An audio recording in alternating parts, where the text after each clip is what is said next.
بسم اللہ الرحمن الرحیم۔ طہارت کے مسائل پر دو احادیث حاضر خدمت ہیں۔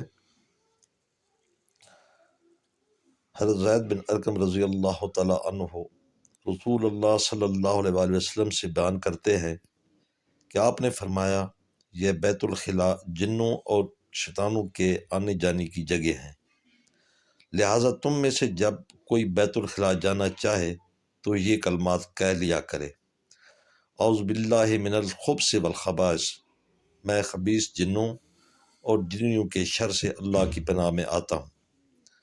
دوسری حدیث ہے، حضرت سلمان فارسی رضی اللہ تعالیٰ عنہ سے مروی ہے، کسی نے ان سے کہا کہ تمہارے نبی نے تو تمہیں سبھی چیزیں بتائی ہے، حتیٰ کہ پیشاب پاخانے کا طریقہ بھی۔ انہوں نے کہا، ہاں، بلا شبہ اس میں ہمارے لیے کوئی عیب کی بات نہیں۔